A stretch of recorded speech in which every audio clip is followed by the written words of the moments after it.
Hi guys, welcome back to the channel. Today is the first phase, the start of a painting day. I'm not going to get any of the actual painting done, but what I'm going to do is go into much more detail than I normally do regarding what goes into one of my paintings. One of which is right there. So far, they've all been abstract acrylics, like that one there, or acrylic pour.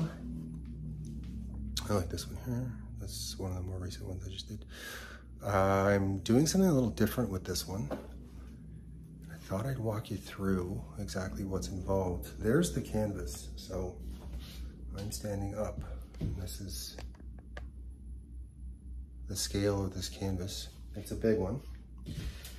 And I bought a larger one this time because for this painting, I'm going to be putting some geometry into it, and I'll go into what I'm talking about as I'm outlining the painting as we go. Here's a few more of my relatively recent abstract acrylics and an acrylic pour. And then we've got one more up there. So I'm going to put this canvas down and kind of walk you through what's going on, what's going through my mind, what's going into this one, because this one's a little different, as you'll see. The other day, in the probably last or second to last video, I was backcountry, as I often try to get. And I was looking down at this piece of wood on the shore of the lake that I was enjoying. Bighorn Lake, I believe it's called. And on the surface of the wood, I could see a pattern had developed with the aging of this thing. And there were knots, and it was kind of a black and white visual of this. And on the surface of the wood, you could see a pattern that looked very similar to what poor old Vincent van Gogh did with Starry Night. The sequencing and the pattern on the wood looked very similar to what he had created, and that got me to thinking about the concept of nature repeating patterns, the mathematics of nature repeating at scale. So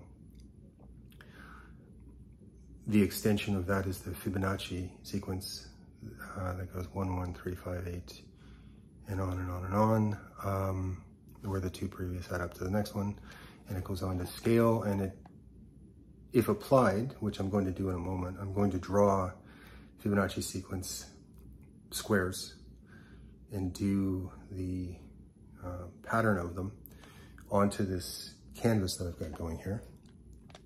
And then I'm going to add something to the multiple Fibonacci sequence patterns that I've added in circular form, and then overlap them.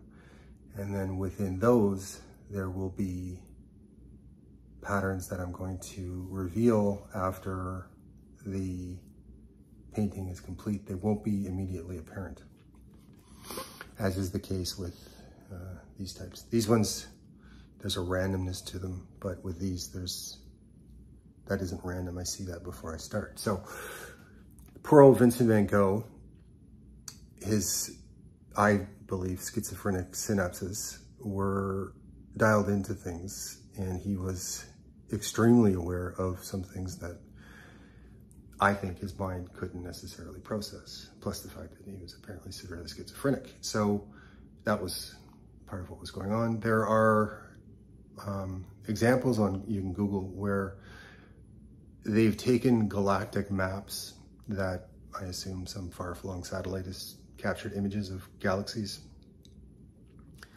and overlap them onto Starry Night, and they match to an uncanny degree. So poor old Vinny was having a rough go, but I'm getting completely off topic here.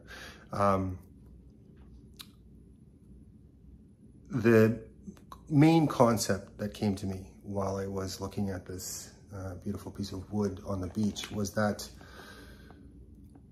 the universe repeats itself at scale, and it's undeniable. an example of this I'm going to show here in a moment, the Fibonacci sequence.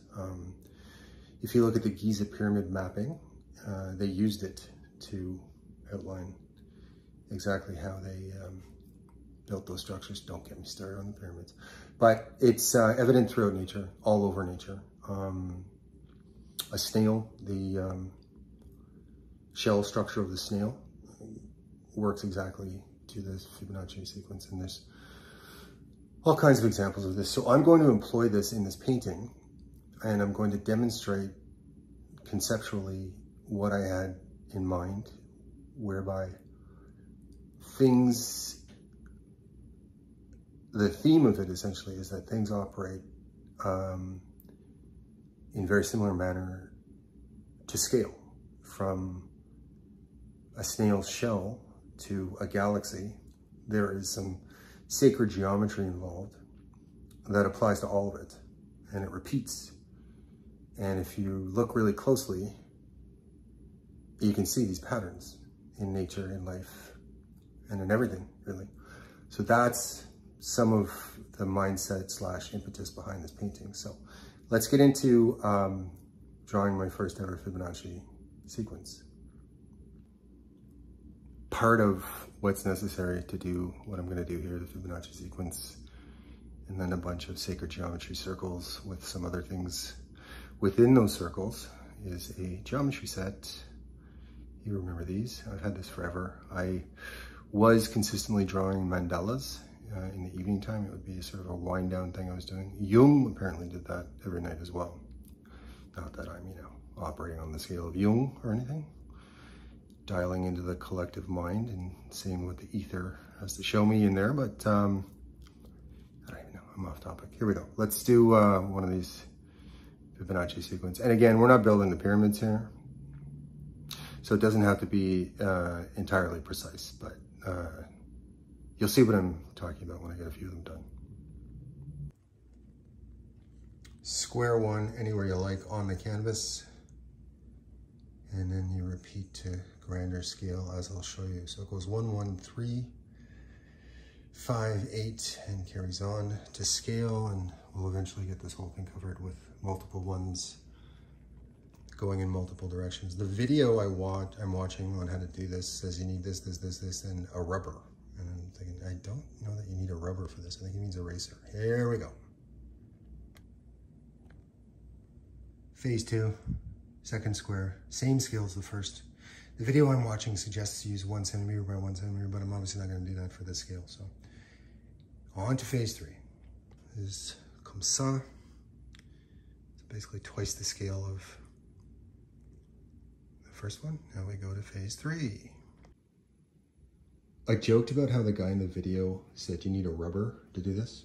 And I was saying, well, pretty sure the boy means eraser. He's right. Okay, this is the canvas, right? And I'm following along the instructions as they're outlined in this video I'm watching. And I started in this corner, but you can't. You have to start in this corner to be able to do this. So I've got to use the rubber and erase all of this. And a little bit I went over there. So this is what the main square here. This is what, here, I'll get you a shot of when I've done it actually properly here. So part of the concept for this video, I guess, was the numeric consistency, mathematical consistency to everything, sacred geometry, and how you can see that visually demonstrated in nature. So to scale, we've got 1, 1, whatever you're using. They suggest centimeters in the video I used. Too big for that. So these are actually 75 millimeters each. 1, 1, then you go 2, right? These are 2 by 2.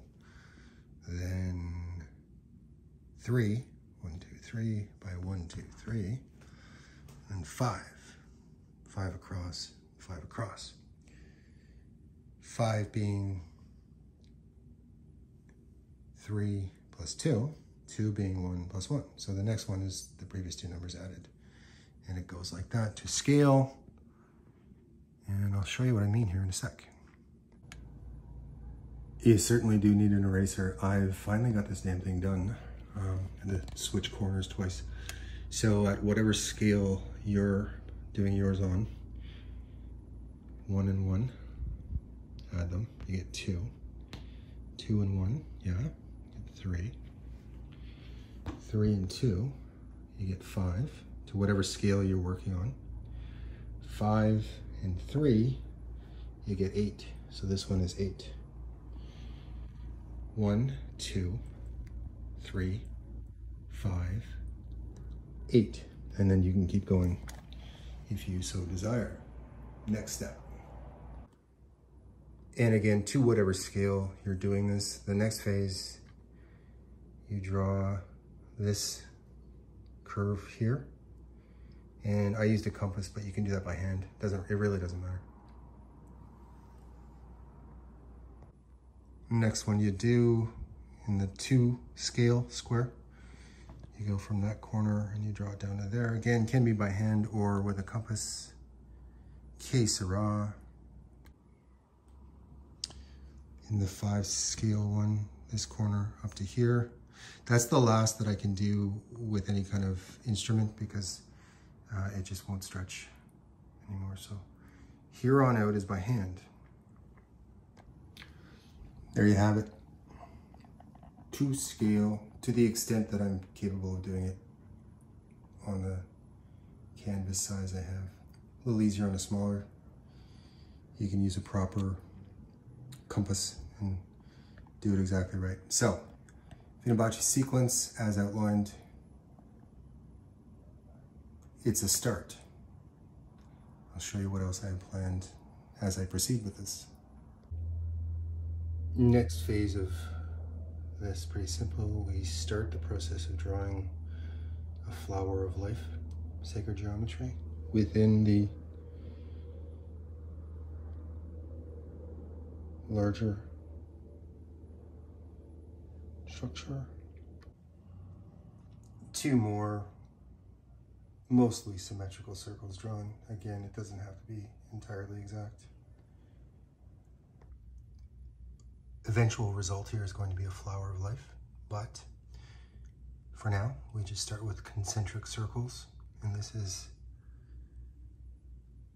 another part of our grand design. So I was using the base of a cup for this, but it needs to be a little more precise than what that thing can provide. So I actually broke down and bought a compass, and we've got this pretty precise. Again, we're not building the pyramids here, we're just having a good time. So we'll get 3 in a row, and I will do this one on camera. Oh, would you look at that? There's 4. And we're going to keep going here.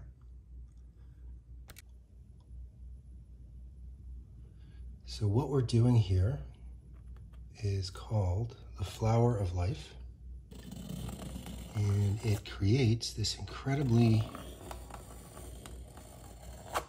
beautiful, intricate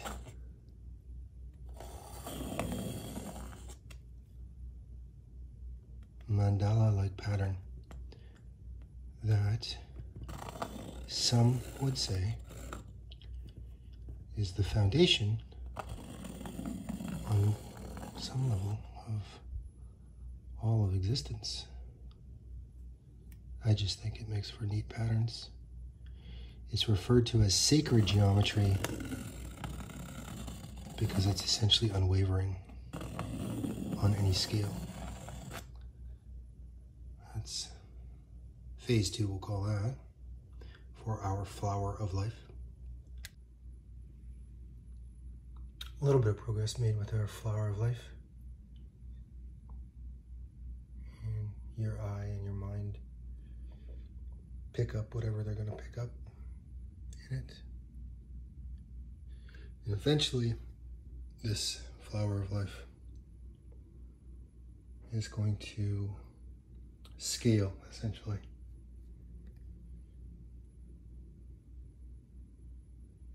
Throughout the entire canvas, and tie in with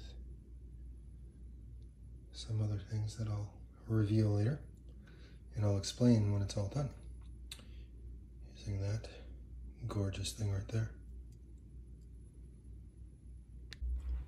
So this is the pattern continued a few more times, and your eye and your mind can pick up on a few things there. And we're going to continue this to scale